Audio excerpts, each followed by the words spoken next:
My name is Krelvanthor, and before you ask, yes, I am exactly as impressive as that sounds. 7 feet of pure thoracian muscle, decorated veteran of 43 campaign victories, holder of the Crimson Talon Medal, and generally regarded as one of the most formidable hand-to-hand combatants in the entire Eastern Spiral Arm. I have broken bones that your species probably does not even possess. I have fought in gravity wells that would crush lesser beings into paste.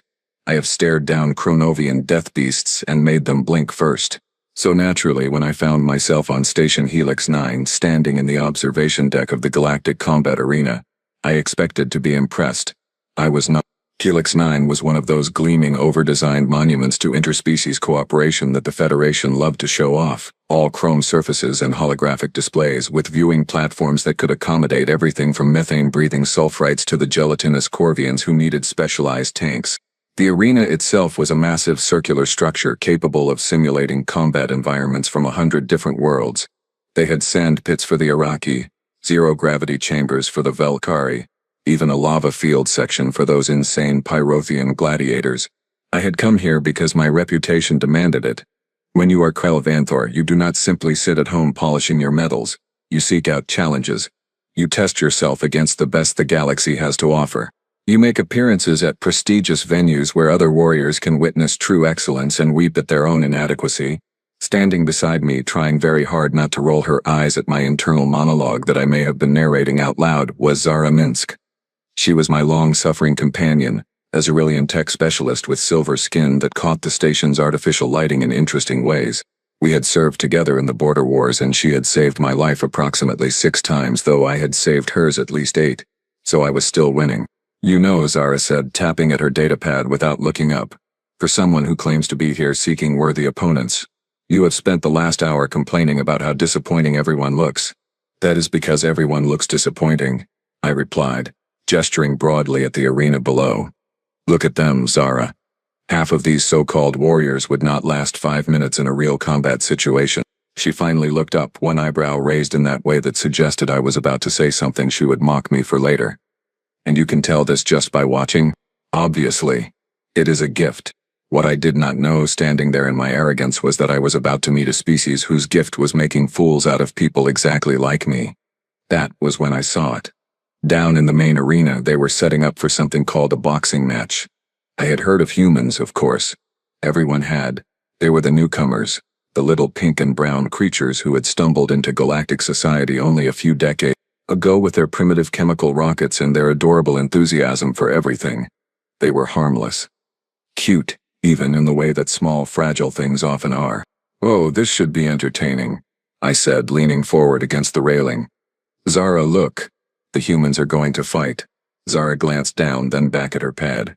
Fascinating. Try not to laugh too loudly. It is rude, but I was already laughing. 2 humans were entering the arena and they were wearing the most ridiculous equipment I had ever seen. Oversized padded gloves that looked like they belonged on cartoon characters. Shorts. Just shorts. No armor, no weapons, no protective plating of any kind. They were practically naked. What are those absurd mittens? I asked. Anyone within earshot. A Tellurian merchant nearby looked at me with his 3 eyes and shrugged. The rules appeared on the holographic display, and I had to read them twice because surely this was a joke. They could only hit each other with their fists. Only above the waist. No kicking, no grappling, no headbutting, no use of any of the perfectly good body parts that evolution had provided for combat. They would fight in timed rounds with rest breaks in between. This is not combat, I announced. This is a game for children. Look at them, bouncing around on their feet like nervous prey animals. And those gloves. What possible purpose could those serve except to make sure nobody actually gets hurt? One of the humans, a dark-skinned male with a shaved head and a body that was admittedly well-muscled for his size, landed a combination of punches on his opponent. The crowd around the arena cheered. I snorted. Did you see that? I said to Zara. He hit him at least 6 times and the other one is still standing.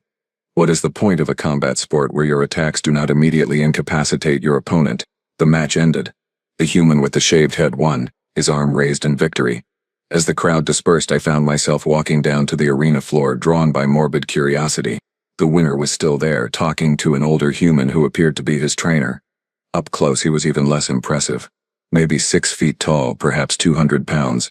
I outweighed him by at least 80 pounds and I had reach advantages that should have been illegal. "You are the boxer?" I asked. He turned. "And I will give him this." He did not look intimidated. "That's right. Name's Marcus Webb. You got something to say about it?" Oh, I had several things to say about it. "I have fought in 17 different combat styles across 9 planets," I said, crossing my arms. "I have faced opponents that would give your species nightmares for generations. And I just watched you play it, fighting for 12 minutes with padded gloves and rules that would make a nursery school teacher proud." Marcus looked me up and down, then smiled. It was not a friendly smile. He'd talk from someone who's never been in a ring. "You think you could do better?" Zara, who had followed me down because she apparently enjoyed watching me make poor decisions, grabbed my arm. "Kale, I know I could do better," I said, shaking her off. "Name the time and place, human. I will show you what real combat looks like." Marcus's smile widened. "Tomorrow night. Same ring. Same rules. We'll see if you're still talking after 3 rounds. I laughed. 3 rounds. As if I would need even one. "I accept your challenge, Marcus Webb. Prepare to be humiliated in front of your entire species." He nodded once. "Looking forward to it, big guy." As he walked away, Zara pinched the bridge of her nose in the universal gesture of someone dealing with an idiot. "You are going to regret this." "Nonsense," I said. "How much damage could one small human possibly do?" Narrator's note. This is called foreshadowing, and I was too stupid to recognize it. The next morning I decided that some minimal preparation might be appropriate. Not because I needed it, you understand, but because it would look bad if I simply walked into the ring without at least pretending to take this seriously. Reputation matters, after all. Zara had booked us a training room in the station's athletic facility. It was one of those multi-species gyms with adjustable gravity, various atmosphere settings, and equipment designed for beings of wildly different physiologies. I had used places like this 1,000 times. "So what exactly are the rules again?" I asked, stretching my arms above my head. My shoulder joints popped satisfyingly. Zara read from her pad, her tone suggesting she had already explained this twice. "Only punches, only above the waist. 3-minute rounds with 1-minute rest. 3 rounds total. If you get knocked down, you have 10 seconds to stand up, or you lose. If the referee decides you cannot continue, you lose. Oh, and you have to wear the gloves." She held up a pair of boxing gloves, bright red and absurdly puffy.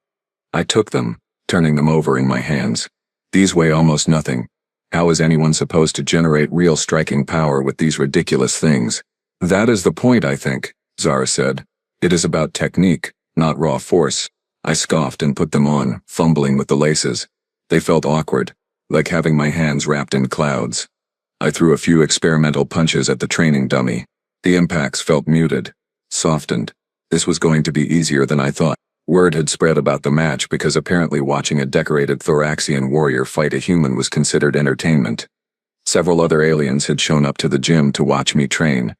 A Klendari merchant, all tentacles and opinions, slithered over to observe. "I heard humans have surprisingly dense bone structure," he offered, his translator rendering his bubbling speech into standard galactic common. "Dense for their size, perhaps," I replied, throwing another combination at the dummy. "But they are still small. Fragile. Their homeworld has laughably low gravity. They evolved as persistence hunters, not warrior. They tire their prey out by following it until it collapses from exhaustion. What kind of predator species needs to chase its food for hours?" A Dravik security officer, built like a boulder with legs, nodded agreement. "I saw Earth combat footage once. They're historical wars. They die so easily. Projectile wounds, blunt trauma. Even their own planet's diseases kill them regularly. They are not built for real fighting." "Exactly," I said, grateful for the support. "This boxing is probably the only way they can fight each other without causing actual harm. It is adorable, really." That was when an older human walked into the training room. He was maybe 60 Earth years, with gray hair, a weathered face, and the kind of calm confidence that usually came from having nothing left to prove. He wore a jacket that said Hicks Boxing Academy on the back. "You must be Krell," he said, extending his hand. "I'm Raymond Hicks, Coach Hicks. I train Marcus." I stared at his outstretched hand for a moment before remembering this was a human greeting gesture. I shook it, careful not to crush his fragile bones. His grip was surprisingly firm. "You are here to observe my preparation?" I asked. "Something like that," Coach Hicks said, looking me up and down with an expression I could not quite read. "Wanted to see what Marcus is up against." You're a big one, I'll give you that. I am a Thoraxian warrior, I said proudly. We are bred for combat. Uh-huh, Coach Hicks said, walking around me in a slow circle. You ever been hit in the face before? What kind of question was that? Of course. Many times. I have been in real battles, human. I have survived wounds that would kill most species. But have you been hit in the face by someone who knows how to hit? He asked, stopping in front of me. See, there's a difference between taking damage in a fight and taking a clean punch from someone who spent their whole life learning how to throw one. I laughed. I actually laughed right in his weathered old face. Your Marcus hits me with his padded gloves, I will barely feel it. Your species lacks the muscle density for real power. Coach Hicks smiled, and it reminded me uncomfortably of the smile Marcus had given me yesterday. We'll see about that. Good luck tomorrow, big fella. You're going to need it. He walked out, leaving me with a vague sense of unease that I immediately dismissed as nonsense. Zara was giving me that look again. He seemed confident. He is delusional, I said, returning to the dummy. They are all delusional. Tomorrow I will prove it. I threw another punch, and the dummy swayed on its base. Somewhere in the back of my mind a tiny voice suggested I might be the delusional one. I ignored it. The arena was packed.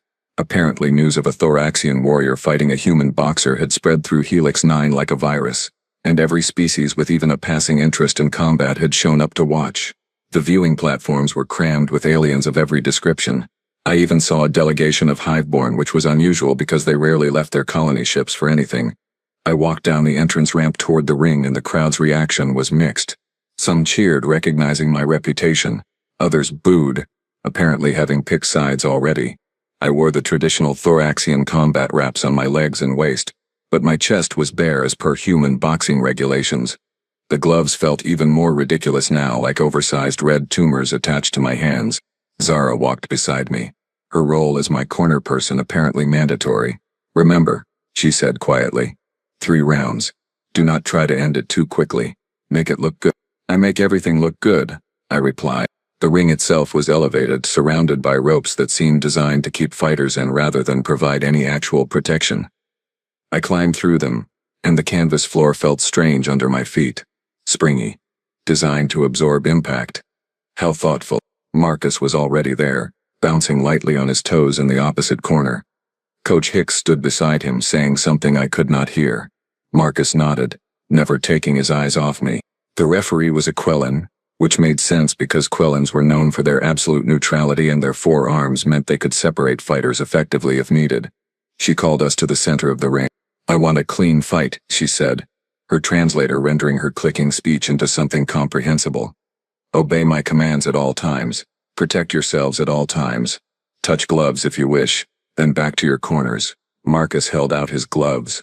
I looked at them, then at him, then deliberately turned and walked back to my corner without touching them. The crowd made various noises of approval and disapproval. Let him know what he was dealing with. The bell rang, a sharp electronic sound that cut through the arena noise. I moved forward immediately, cutting off the ring like I had seen predators do on nature documentaries.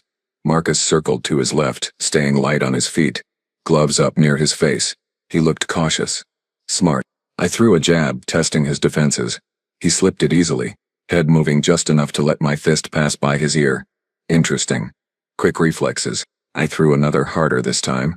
He blocked it with his glove, the impact making a satisfying thump. I could feel the shock travel up my arm. Good. I was getting the range now. I pressed forward, throwing a combination. Jab, jab, right cross. He blocked the first 2, leaned away from the third. I followed with a left hook, putting real power into it. He ducked under it, and I felt the wind resistance as my fist passed over his head. Stand still, human, I growled. He did not respond, just kept moving, circling, making me chase him. Fine, I was faster than I looked. I cut him off near the ropes, and unleashed a barrage of punches. Left, right, mixing high and low. Some landed on his gloves, some on his arms. He covered up, protecting his head, and I felt a surge of satisfaction. I was pushing him back, dominating. The crowd was roaring now. I could hear various languages screaming encouragement or dismay. I landed a solid right hand to his shoulder, and Marcus actually grunted. There it was. Pain. Acknowledgement of my superiority. Is this your best? I shouted over the noise. Showboating now. dropping my hands slightly. Is this what human boxing champions do? Run and hide? That was when he hit me. I did not see it coming. One moment I was talking, the next moment something exploded against my jaw. My head snapped to the side, and for a brief confused instant I did not understand what had happened. Marcus had stepped in while I was monologuing and thrown a left hook that came from somewhere in the next solar system. It hit me just below my ear and the impact rattled through my skull like a seismic event. I stumbled, more from surprise than damage, and he was already moving again, back to his careful circling. "What?" I started to say, but he threw another combination, jab to my nose, right cross to my cheek. Both landed clean. Both hurt more than they should have. I swung wildly, trying to catch him, but he was gone, already 3 steps to the left. This was not how it was supposed to go. I reset, bringing my gloves up properly now. No more showboating. I moved forward more carefully, respecting his reach. I threw a jab, a real one this time, with proper form. He parried it and countered with a straight right that crashed into my forehead. My vision blurred for a second. What was in those gloves? Rocks? Titanium? How was something so soft hitting so hard? I threw another combination and he blocked it. I threw again and he slipped under it. Every time I threw, he had an answer. Every time I thought I had him cornered, he found a way out. And then he started hitting me back. Not wild swings. Not desperate defense. Calculated, precise, purposeful shots. A jab that snapped my head back. A body shot that made my ribs ache. Another left hook that made my legs wobble slightly. The round could not have been more than 2 minutes in and I was already breathing hard. Marcus looked fresh, calm, patient. He stepped in again, and this time I saw the punch coming. A right hand telegraphed, obvious. I moved to block it, confident. It was a feint. His left hand came from below, an uppercut that caught me square on the chin. My teeth clacked together. The arena lights seemed to flicker. I grabbed the ropes to steady myself and the referee immediately stepped between us, giving me a standing 8 count. 1, 2, 3, no. This was not happening. 4, 5, 6. I shook my head, clearing the fog. 7, 8. I nodded at her. I was fine. I was Krell Vanthor. I was fine. She stepped aside, and Marcus came forward again. No gloating. No trash talk. Just calm, professional violence. The bell rang, ending the first round. I walked back to my corner on legs that felt less steady than they should, and Zara looked at me with an expression somewhere between concern and vindication. "Do not say it," I muttered. "I was not going to say anything," she lied, handing me a water bottle. "But you might want to start taking this seriously." I sat on the stool they had provided, breathing harder than I wanted to admit. Across the ring, Marcus sat calmly while Coach Hicks talked to him, demonstrating something with his hands. 1 round down. 2 to go. I was starting to think I had made a terrible mistake. The 1-minute rest period felt like 3 seconds. Zara was saying something about keeping my guard up, about not leaving my chin exposed, about footwork, but her words seemed to come from very far away. My jaw ached. My ribs ached. Things that should not ache were aching. "How much longer?" I asked, my voice slightly hoarse. 2 more rounds, Zara said, and I swear she was trying not to smile. "You can quit if you want. No shame in it." "Thoraxians do not quit," I said automatically, though the words felt less convincing than they should have. The bell rang for round 2. I stood, and my legs protested slightly. That was odd.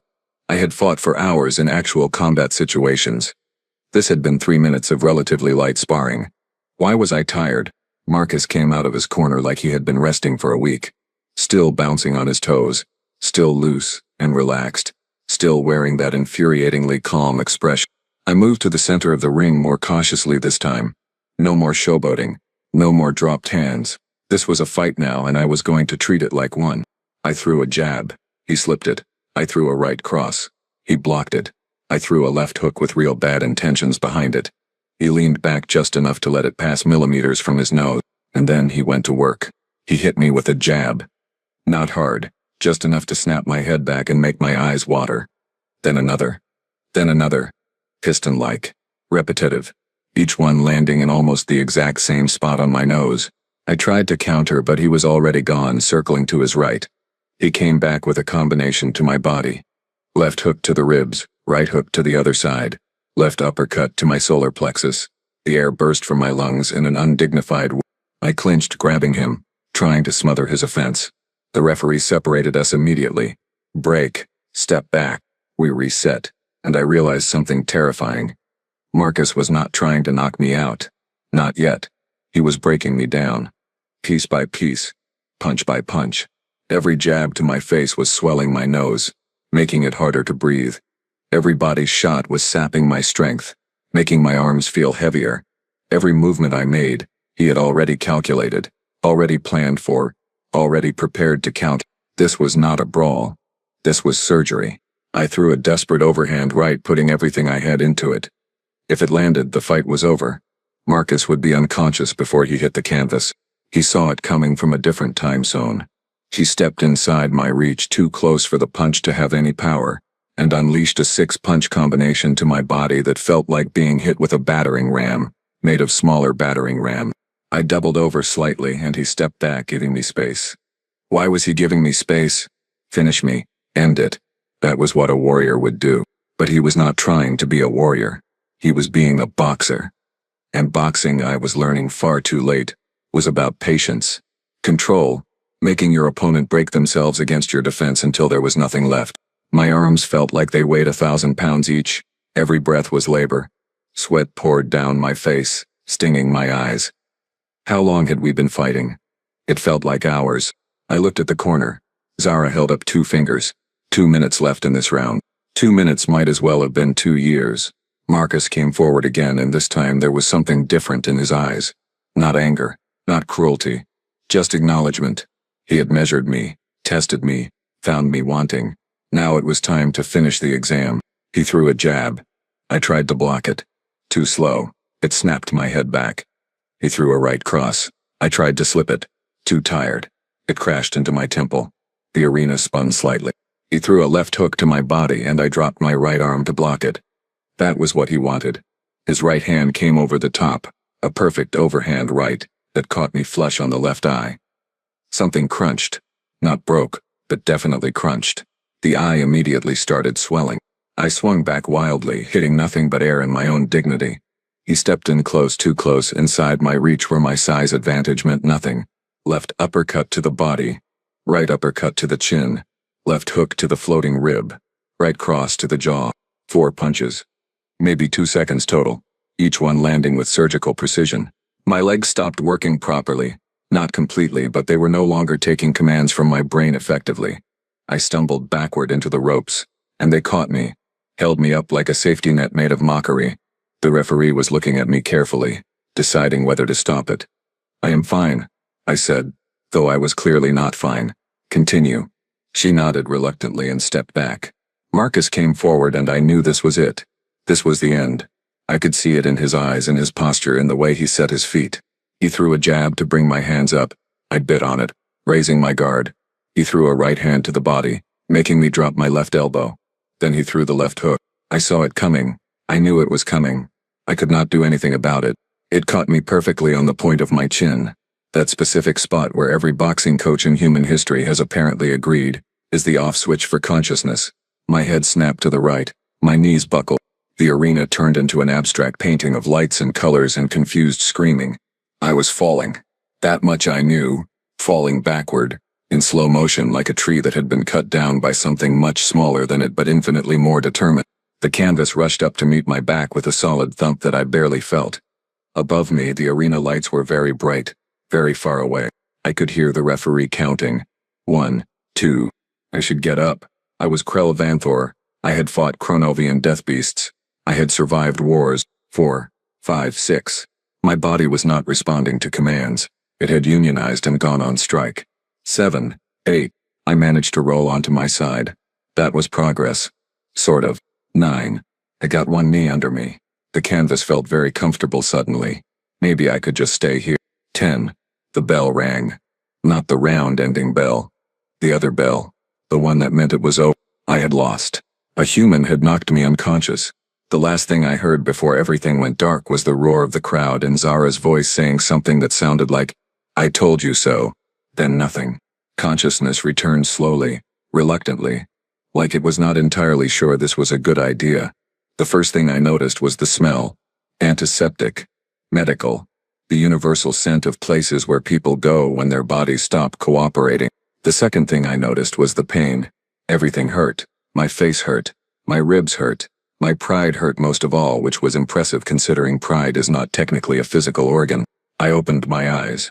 Or tried to. The left one was apparently on vacation, swollen shut and throbbing with its own heartbeat. The right one worked well enough to show me I was in a medical bay, lying on one of those adjustable beds designed to accommodate multiple species physiology. "Ah, you are awake," said a voice. Female. Human. "Welcome back to the land of the living, Mr. Vanthor." I turned my head, which was a mistake, because my neck immediately filed a formal complaint. A human woman stood beside my bed wearing medical whites and holding a data pad. She was maybe 40 Earth years, with brown hair pulled back in a professional knot and kind of tired eyes that suggested she had seen this exact scenario play out many times before. "I am Dr. Helena Cross," she said, checking something on her pad. "I have been monitoring your condition for the past 6 hours. How are you feeling?" "Like I was hit by a cargo transport," I croaked. My voice sounded wrong. "Thick. Close," she said with the hint of a smile. "You were hit by Marcus Webb." Repeatedly. With considerable skill, I might add. She ran some kind of scanner over my face, and I winced as it passed over particularly tender areas. "The good news is nothing is broken," Dr. Cross continued. "Thoracian bone density is impressive. The bad news is you have significant soft tissue damage. Swelling and what we humans call a concussion. Your brain got rattled around inside your skull like dice in a cup." "How long before I recover?" I asked. "Physically? 3 to 5 days for the swelling to go down. Full recovery in about 2 weeks. Mentally?" She gave me a look that physicians across all species seem to share. "That depends on whether you learned anything from this experience." Before I could formulate a suitably dignified response, the door to the medical bay opened. Zara walked in, followed by someone I recognized even through my one functioning eye. Marcus Webb. He looked completely fine, not a mark on him, not even tired. He carried a small bag and wore casual clothing, looking like someone who had just finished a light workout rather than someone who had systematically dismantled a decorated warrior. "Hey," he said, his tone casual but not mocking. "Heard you woke up. Thought I would check in." I stared at him with my one good eye, trying to summon some of my earlier bravado. Nothing came. The tank was empty. "You won," I said simply. "Yeah," Marcus agreed, pulling up a chair beside my bed. "I did. You want to know why?" I did not particularly want to know why, but I nodded anyway because apparently I was a glutton for punishment. "Because you thought boxing was a game," Marcus said, leaning forward. "You thought those gloves made us soft. You thought the rules made us weak. But here is what you did not understand. Boxing is not about hitting hard. It is about hitting right. It is about timing, angles, precision. It is about making every punch count." He reached into his bag and pulled out a bottle of something orange. "Energy drink. Helps with recovery. Human recipe." I took it with a hand that shook slightly. "I underestimated you." "Yeah, you did," Marcus said, but there was no hostility in his voice. "Most people do. Humans are small. Humans are weak. Humans are new to the galaxy. We have heard it all before." He stood up, preparing to leave. "But you know what humans are really good at? We are good at taking what we have and making it enough. We are good at finding advantages where none should exist. We are good at surviving things that should kill us, and then coming back for more." Coach Hicks appeared in the doorway, giving Marcus a look that said it was time to go. "Rest up, Krell," Marcus said, heading for the door. "Maybe when you are healed we can go another round. And this time you will actually be ready for it."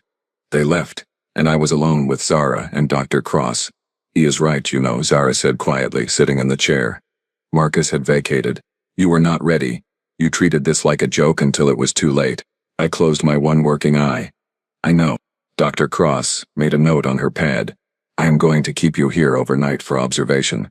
Concussion protocol. If you need anything, press the call button." She left, and it was just me and Zara in the quiet medical bay. "I lost to a human," I said to the ceiling. "You lost to a professional boxer who has spent his entire life perfecting his craft," Zara corrected. "There is a difference." "Is there?" "Yes," she said firmly. "One makes you a fool. The other makes you someone who learned an important lesson about assumptions." I thought about that for a while, listening to the quiet beeping of medical equipment. "I was a fool," I admitted finally. "Yes," Zara agreed. "But now you are a fool who knows better. That is progress." She patted my arm, careful to avoid the bruises, and settled into her chair like she planned to stay a while. Outside the medical bay window, Station Helix 9 continued its eternal rotation, and somewhere on it, a human boxer was probably already training for his next fight. And I was lying in a hospital bed, learning humility one painful breath at a time. The next morning, after Dr. Cross had confirmed I was not going to die from embarrassment, Zara helped me sit up in the medical bed. My left eye had opened slightly, enough to give me blurry vision, which was an improvement over complete darkness. "I have been thinking," I said, accepting the nutrient drink she offered me. "Dangerous activity for someone with a concussion," Zara replied, but she was listening. "About what makes humans dangerous," I continued, taking a careful sip. Everything still hurt, but it was a duller hurt now, manageable. "It is not their strength. It is not their size. It is their focus." Zara nodded, encouraging me to continue. "They took one aspect of combat, just striking with fists, and they refined it for hundreds of years. Thousands, maybe. They created techniques, strategies, training methods. They turned something simple into something complex, something we dismiss as primitive into something devastatingly effective." I gestured at my swollen face. "Marcus did not beat me because he was stronger. He beat me because he knew exactly what he was doing and I did not. Every punch I threw he had seen before. Every mistake I made he had been trained to exploit. I was fighting. He was executing a plan. And what does that tell you about humans in general?" Zara asked. I thought about it, really thought about it, not with the arrogance of yesterday but with the clarity that only comes from being humbled completely. "It tells me they are patient," I said slowly. "They are willing to specialize, to take generations perfecting something the rest of the galaxy considers beneath notice. While we spread ourselves across multiple combat forms trying to be adequate at everything, they become exceptional at one thing." Zara smiled. "Go on. And it is not just boxing, is it?" I continued, the realization growing. "They do this with everything. Their music, their literature, their technology. They find something, anything, and they obsess over it, until they understand it better than anyone else. They do not have our natural advantages, so they create artificial ones through sheer stubborn determination." I looked at my hands still wrapped in medical tape where the gloves had rubbed them raw. "We have been treating them like amusing newcomers. Cute little creatures playing at galactic civilization. But they are not playing. They are learning, adapting, improving. That is what persistence hunters do," Zara said quietly. "They keep coming. They do not give up. They wear you down until you cannot run anymore." "Exactly," I said. "And we are all just standing here, underestimating them, while they methodically learn everything we know and figure out ways to do it better." I finished the nutrient drink and set the container aside. The galaxy thinks humans are harmless because they are small and new, but small things can be dangerous.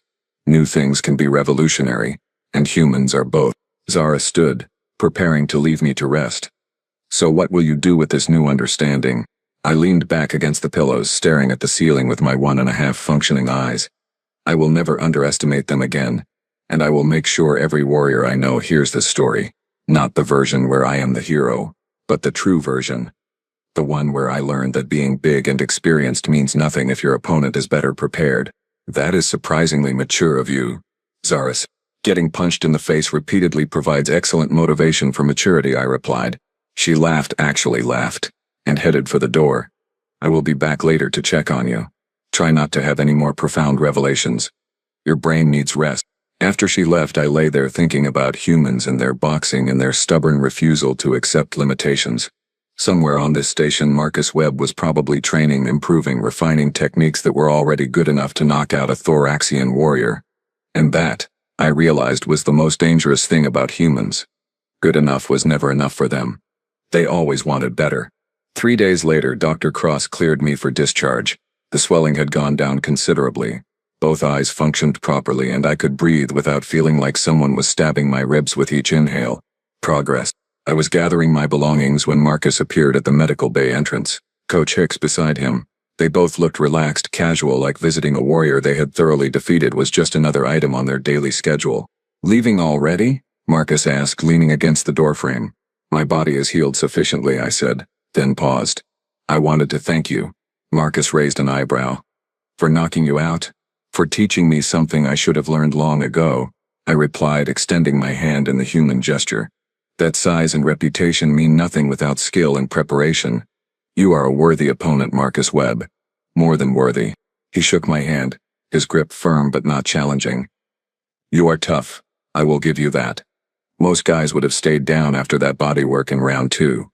You kept coming. Thoraxian stubbornness, I said. It is both our greatest strength and our most significant flaw. Coach Hicks stepped forward, offering his hand as well. You took your beating with dignity. That counts for something. If you ever want to learn proper boxing technique, look me up. I have trained aliens before. Might be interesting to work with a thoraxian. I considered the offer seriously. I may take you up on that.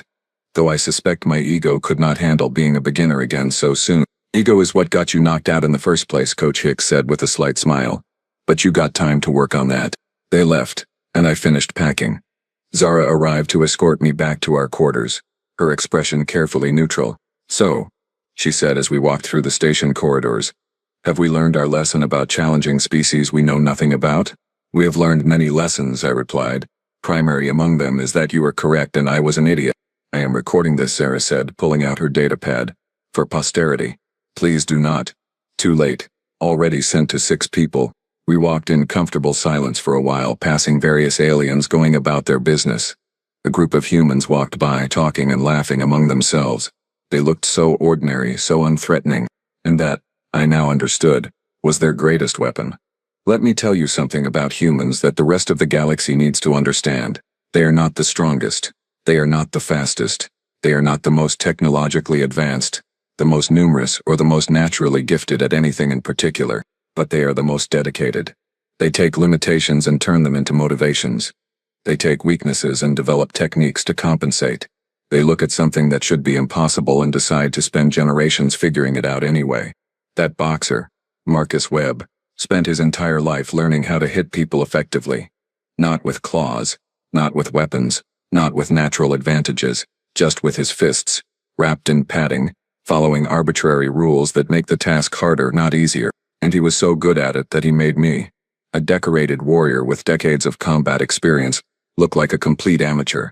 That is humanity in a nutshell. Give them constraints, and they will thrive within them.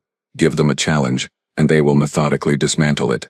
Give them time, and they will method absolutely anything they set their minds to. I returned to my quarters, looked at my reflection in the mirror, and examined the fading bruises on my face. They would heal completely in a few more days. The bruise to my ego would take considerably longer. But I was grateful for both, because now when I look at humans I do not see amusing little creatures playing at civilization. I see the species that knocked me unconscious with padded gloves and 3 minutes of effort. I see persistence hunters who never stop improving. I see the most dangerous kind of opponent, the kind who seems harmless right up until the moment they are not. My name is Krell Vanthor, decorated warrior of the Thoraxian Empire, and I have a warning for the galaxy. Do not underestimate the humans. Do not mock their methods. Do not assume that because they are small and new and follow rules that seem ridiculous, they are not a threat. Because one day you might find yourself in a ring with one of them, thinking you have already won. And then you will wake up in a hospital wondering what happened and why nobody warned you. Consider this your warning. I am going back to my ship now, and I am never accepting another challenge without proper research and preparation. Also, I am taking up boxing lessons. If you cannot beat them, learn from them. It is the only sensible response. Trust me on this. My face still hurts.